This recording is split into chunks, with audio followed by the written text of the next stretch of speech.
എടാ പോലെ അതെ നമ്മുടെ ടി വിന്ന് ഒരു വാച്ച് മേടിച്ചായിരുന്നു. ഇപ്പൊ അത് വർക്ക് ചെയ്തില്ല. ടി വിന്നാ നമ്മൾ ടി വി ഒക്കെ വെക്കുമ്പോ ആദ്യം തന്നെ ഒരു ചാനൽ വരുന്നില്ലേ, ഡെറ്റോൾ.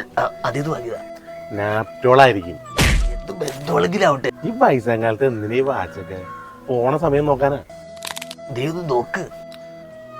ഇത് ക്ലോക്ക് വൈസിലല്ല ഓടണേ, ആന്റി ക്ലോക്ക് വൈസിലാ ഓടണേ. ആന്റിനെ പറ്റി ഒരു വർത്താനം നീ പറയരുത്. എടാ നമ്മൾ അനുഭവിക്കേണ്ട പല സ്വത്തുക്കളും നമ്മള് കാരണം നമ്മൾ അനുഭവിക്കാതെ.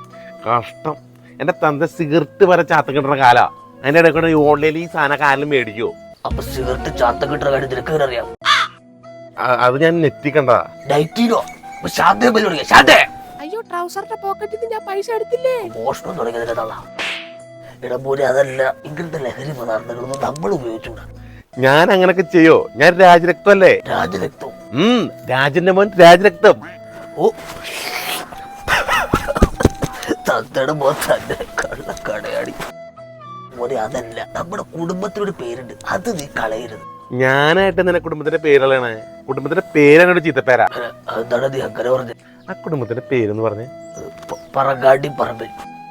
ഈ പേരും വെച്ചിട്ട് IAS കിട്ടിയാൽ പോലും നാട്ടുകാർ പറയും, ദേ പറങ്ങാണ്ടി IAS ഉണ്ട്, ദേ പറങ്ങാണ്ടി IAS ഉണ്ട്. നമ്മുടെ അപ്പൂപ്പൻ ഈ കണ്ട പറങ്ങാണ്ടിയൊക്കെ വിറ്റാണ് ഈ വീടും സ്ഥലമൊക്കെ ഉണ്ടാക്കിയത്. അങ്ങനെയല്ലേ നമുക്ക് ഈ പേര് വിടുന്നത്? അപ്പൂപ്പന്റെ അണ്ടിയാണ് എല്ലാത്തിനും കാരണം. എടാ പോലെ പറങ്ങാണ്ടി.